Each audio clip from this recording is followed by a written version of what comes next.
श्री राम हर हर महादेव। नवरत्न वास्तु ज्योतिष और दिनेश गुरु YouTube channel पर आप सभी का स्वागत है, हार्दिक अभिनंदन है।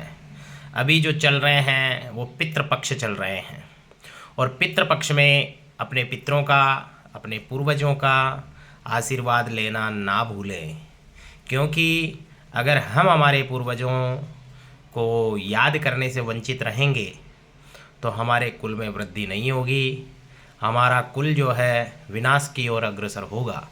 इसलिए आप भी अपने पूर्वजों का और अपने पितरों का सुमिरन अवश्य करना चाहिए।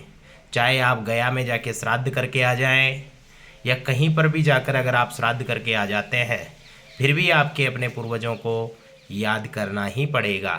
ये शास्त्र सम्मत बात है कि लोग कहते हैं हम गया जाकर श्राद्ध करके आ गए। गया जाकर श्राद्ध करके आने के बाद में भी आपको अपने माता पिता, दादा परदादा को याद करना पड़ेगा, उनका आशीर्वाद आपको लेना पड़ेगा।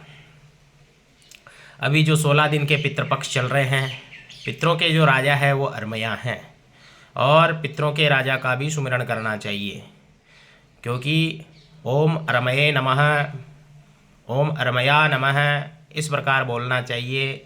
इस प्रकार बोलने से पितरों के राजा प्रसन्न होते हैं और हमारे जो पूर्वज, हमारे पितृ हैं, वो 16 दिन के लिए यहाँ पितृलोक में निवास करते हैं। इसलिए अपने पितरों के निमित्त दान पुण्य का कर्म करना चाहिए, गौ सेवा करनी चाहिए और ब्राह्मणों को भोजन कराना चाहिए। अगर जो भी जातक अपने पितरों के निमित्त तर्पण करता है, मार्जन का कर्म करता है, जलांजलि यानी तिल जो दुग्ध मिश्रित जल जो अपने पितरों के नाम से चढ़ाता है, उनके पितरों को अत्यंत आनंद की प्राप्ति होती है और वो पितृ उस परिवार को शुभ आशीर्वाद प्रदान करते हैं।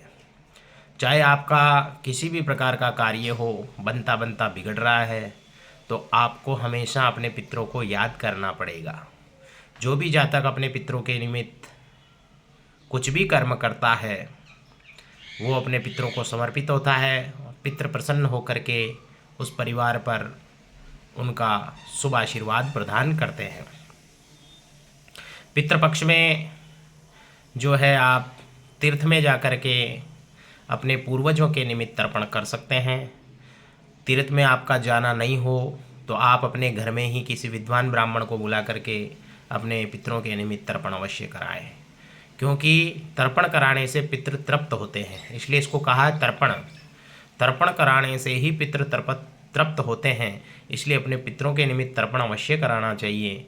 जिस दिन अपने घर में श्राद्ध हो उस दिन तर्पण इत्यादि का कर्म अवश्य करना चाहिए।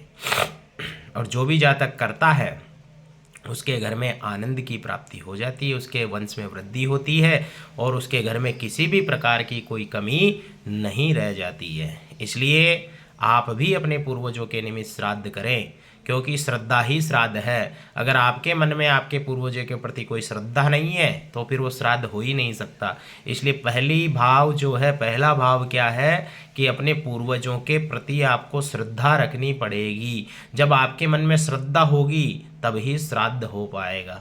इसलिए अपने माता पिता, अपने दादा दादी, परदादा दादी, नाना नानी, इन सब के प्रति आपको श्रद्धा रखनी पड़ेगी।